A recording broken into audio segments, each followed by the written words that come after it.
टोंक जिले में दूदू छाण state highway से पूर्व की ओर डिग्गी मार्ग पर 4 किलोमीटर की दूरी पर बसा है मलिकपुर। गांव का इतिहास लगभग 500 साल पुराना है। गांव की आबादी तकरीबन 1500 की है। रियासत काल में गांव मलिकपुर डिग्गी रियासत में आता था। यहां गेहूं की बम्पर पैदावार होती थी। गांव में लगभग 400 साल पुराना रघुनाथ जी का मंदिर भी है, जिसका वर्तमान में जीर्णोद्धार का कार्य ग्रामीणों के सहयोग से चल रहा है। इसी के साथ गांव में 200 साल पुराना गोपाल मंदिर भी है। प्राचीन गांव को कई सुविधाओं के लिए जूझना पड़ रहा है। यहां तक कि गांवों को सड़क सुविधा भी आजादी के 74 साल बाद मिल सकी है। इस गांव का इतिहास अगर लिखने बैठते हैं तो ये मलिकपुर गांव, इसका मलिकपुर कैसे ना पड़ा, क्योंकि इस गांव की बसावट 500 वर्ष से भी ज़्यादा वर्ष इसकी बसावट बताते हैं। पहली जागीरदारी के टाइम पर यहाँ पर लटाई का काम होता था और यहाँ पर सबसे ज़्यादा यहाँ डिग्गी एरिया में सबसे ज़्यादा गेहूँ यहीं पैदा होते थे। ये मलिकपुर का माल था और यहाँ पर इतना माल पैदा होता था कि चारू नेर के गांव की जितनी भी बैलगाड़ियाँ होती थी वो बैलगाड़ियाँ आकर इस भोग की गाड़ियों को डिग्गी ठिकाने में डाला जाते थे और दूर दूर तक गेहूँ खाने के लिए यहाँ भी सप्लाई होती थी। और यहाँ पर ये अभी इस गांव में मतलब रघुनाथ जी और गोपाल जी का मंदिर है। रघुनाथ जी का मंदिर बहुत पुराना था, वो जीर्ण शैन हो गया था। अभी इसका निर्माण कार्य नया चल रहा है और यहाँ पर 70 साल हो गए। 70 साल जब से मान लो कोई प्रधानमंत्री योजना PWD योजना की सड़कें बनती है तो आज तक नहीं बन पाई है। लेकिन अभी जब 2021 में यहाँ पर प्रधानमंत्री योजना से यहाँ पर पचेर पावर हाउस से मलिकपुर की एक डामरीकरण सड़क बनी थी। प्रधानमंत्री योजना की द्वारा सड़क बनी है, जिसे इस गांव का बहुत ही सौभाग्य से मैं मानता हूँ। मलिकपुर गांव में शिक्षा के लिए 1995 में सरकारी विद्यालय खोला गया था। वर्ष 2015 में इसे उच्च माध्यमिक विद्यालय में क्रमोन्नत कर दिया गया। गांव में करीब 25 युवा सरकारी नौकरी करके अलग अलग क्षेत्र में अपनी सेवाएं दे रहे हैं। मलिकपुर गांव में सहकारी समिति का भवन बनाकर तैयार है, लेकिन 5 साल से कामकाज शुरू नहीं हो सका है, जिससे कि किसानों को सरकार से मिलने वाली कल्याणकारी योजनाओं से वंचित होना पड़ रहा है।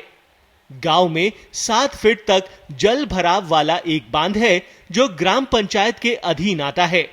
ग्रामीणों की मांग है कि बांध को सिंचाई विभाग के अधीन कर दिया जाए, जिससे गांव के किसानों को सिंचाई की सुविधा मिल सके। शिक्षा की दृष्टिकोण से यहाँ पर मतलब भारी स्कूल है और यहाँ पर कई बच्चे और बच्चियाँ मेरिट भी बनाते हैं और उनको जो भी मतलब नियम के अनुसार कोई लैपटॉप मिलता है वो भी प्राप्त करते हैं। और यहाँ इस गांव में 200 घरों की आबादी है। 200 घरों की आबादी में से यहाँ पर जांगीड़ समाज के, प्रजापति समाज के, सैन समाज के और जाट समाज के यहाँ पर 26 कर्मचारी है जो वर्तमान में अपना काम कर रहे हैं।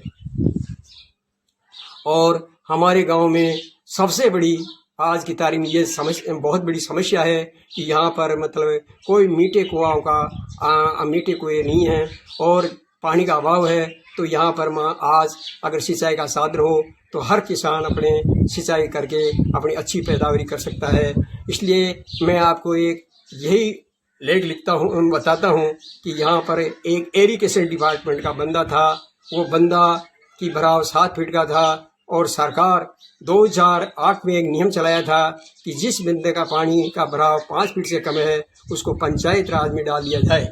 तो अगर भूल हुई किसी पूर्व सरपंच ने यहाँ पर गलत प्रस्ताव दे दिया और इस बंदे को पंचायत राज में डाल दिया गया, जिससे यहाँ पर इस बंदे का पंचायत फंड में बहुत सबसे पैसा कम पास होता है और इस बंद का सही सुचारू रूप से निर्माण नहीं हो पाता है। तो मैं तो यही कहता हूँ कि अगर ये मान लो बंदा अगर इरिगेशन डिपार्टमेंट में वापस डाल दिया जाए तो यहाँ पर मतलब पानी का सिंचाई का एक बहुत बड़ा साधन बन सकता है, जिससे भविष्य में आने वाली पीढ़ी में किसानों का भला हो सकता है। मैं यही मतलब आखिरी हर डिपार्टमेंट से जो भी नियमानुसार से इरिगेशन डिपार्टमेंट के जितने भी लेवल अधिकारी होते हैं, यही निवेदन करता हूँ कि इस बंद को इरिगेशन डिपार्टमेंट ने लगाया। कृषि प्रधान मलिकपुर ग्राम पंचायत में मलिकपुर के अलावा बालापुरा, बाछेड़ा और केरिया गांव शामिल हैं। पंचायत की वर्तमान सरपंच लाली देवी चौधरी हैं, जो समय समय पर सरकारी कल्याणकारी योजनाओं से ग्रामीणों को लाभान्वित करवाती हैं। गांव में चिकित्सा सुविधाओं के लिए उप स्वास्थ्य केंद्र है। राजस्व विभाग का पटवार भवन भी बना हुआ है। गांव में एक तालाब है, जिसके पानी का उपयोग नहाने और धोने के साथ मवेशियों के पीने के लिए उपयोग होता है। टोंक से जलालुद्दीन की रिपोर्ट, पत्रिका टीवी राजस्थान।